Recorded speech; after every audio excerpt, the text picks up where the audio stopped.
Pisces, welcome back to the 12th House Tarot reading. This is your reading for the week of February 2nd to this 8th, 2026. Welcome back, subscribers. Welcome, first-timers. Here we do a past, present, and future spread with clarifiers for each. Take what resonates and leave the rest. All right, my friends, let's see what we got going on. Past position, we have the Knight of Swords, followed by the, Eight of Wands.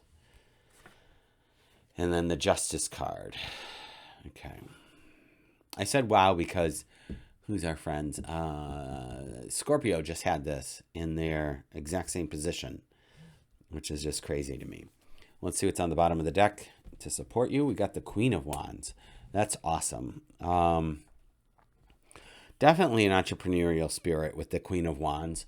The Queen of Wands is just really expressing her power and her creativity. She is like, I'm doing it my way or the highway. I don't give a rip what anybody thinks. Standing in her own power and strength, letting her freak flag fly. Let's do this thing. So that's the undercurrent energy. I would love for you to lean on this. Now, she is fire, you're water. So, to whatever extent you're comfortable, I suppose. So let's come back here to the past position. We have the Knight of Swords, of something moving quickly. Now, our Knight of Swords could be conflict and opposition, or on the other edge of the other edge of the sword could be collaboration and working with people. Right? So this is why it's a general reading, because I don't know what you are going through. I could think of a handful of Pisces and how either side would work for them.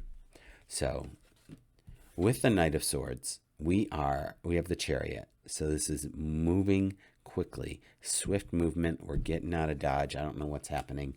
We have the Six of Pentacles, which is, some financial discernment. Where's money going? What's it doing?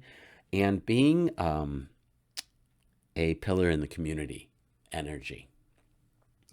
And then you have the Knight of Cups. You see how the Knight of Cups is opposite of the Knight of Swords here, moving in the opposite direction, not moving as quickly, but like moving more eloquently is the energy that I'm getting from this. There's an advancement in salvation.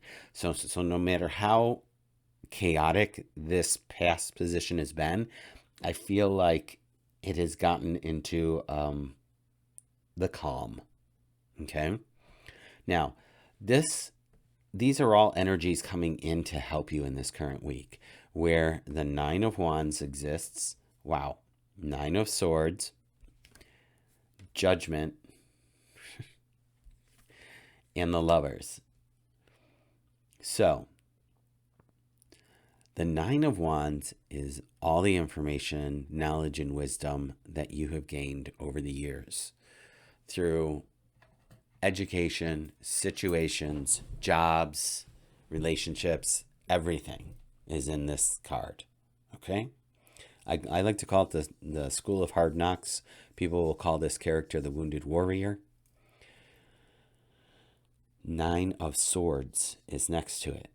And this character in the card is up at night, just worried, sick about something. All these thoughts going through their mind. Every sword having a good side and a bad side, right? If this, then why? Like, it's too much. Too much. We'll come back to it. The Judgment card is one of rebirth. So perhaps you are coming out of that situation, rebirthed into something else for yourself, something better. This angel is here announcing it, right? Declaring it, bringing forth that which you need for your own salvation. We do have the Lovers here. This could be a Gemini popping into your world. It can be you and your higher self. And if you're, entering a relationship with another person, this could be a love relationship. So again, however it works for you, because this is a general reading. I would say regarding these nines, I would say make sure you remember who you are and what you've accomplished, because no one can take that away from you. And this Nine of Swords is self-imposed. You are thinking about things that are not within your control. And I would offer up meditation, getting in nature. You're a Pisces, get in the water. Do something else. Do some creative things. Anything to keep you out of this worry, right? Because worrying is like sitting in a rocking chair thinking you're going somewhere and you're not. And it just causes a lot of physical struggle and strife, and you don't want that energy around you. So, clear that out. Let's go here to the Justice card. We have the Justice, and,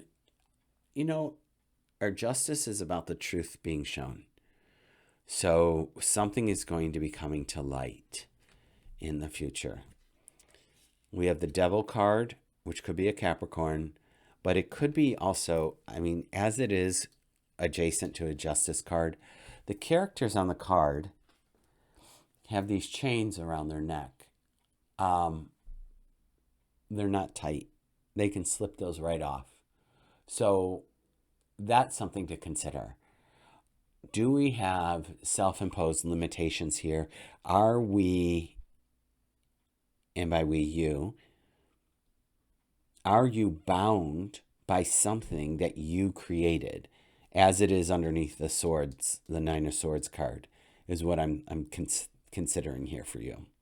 Did you create a situation in your mind that traps you? Because if that's the case, then we just need to start thinking new thoughts and behaving a new way. And everything and anything is possible, right? Are you stuck in a story, or are you getting out of it? Are you finally breaking free from it? Go for it. Speaking of breaking free, here's the Four of Cups with this in the future position. The Four of Cups would have you think that this fourth cup isn't coming, and it sure is, but we have to stay in gratitude for what already has arrived. If we are not celebrating the small things that we have accomplished, achieved, been given, how the universe has provided for you, then it will take longer, because we're not in gratitude and receptivity. We are in victimhood, woe is me, why didn't that fourth cup come? When maybe it took a little longer to make the narrow places pass, straight, or the crooked places straight, and get this fourth cup to you. Maybe there were things behind the scenes that needed to happen, but we don't know. All we know is that if you stay in gratitude for what is, something better keeps showing up. So I just want you to sit with that for a moment. And then you have the King of Swords. Kind of like me right now, giving it to you straight with ripping off the Band-Aid, with not sugarcoating anything. That's what the King of Swords is all about. The King of Swords is focused, direct, very intellectual, and this, and this. All right? A little bit of screw your feelings. And it's not intentional. It's very logical. So take the information and then go mull it over and do whatever it is that you need to do, but don't be taking things personally and crying because somebody told you it has to be done this way or that way. All right. These are in the future. It doesn't mean it's the following week. It just means that this is out here. These cards can change because of the energy that you put in this week. So none of this is set in stone. It's all energy. It's all fluid. So how soon do you want to get out of bondage and stop thinking and being worried about what's happening? Because honestly, you can't control people, other people, what they think, say, and do, only what you think, say, and do, right? So let's stay in our lane. Let's build ourselves up. Let's lean into this Queen of Wands, this entrepreneurial energy, this powerful creative energy, and create the world that you want to see. All right. That's what I've got for you, Pisces. Take it as you need it. I'll be back next week. Consider liking and subscribing. Until then, take care.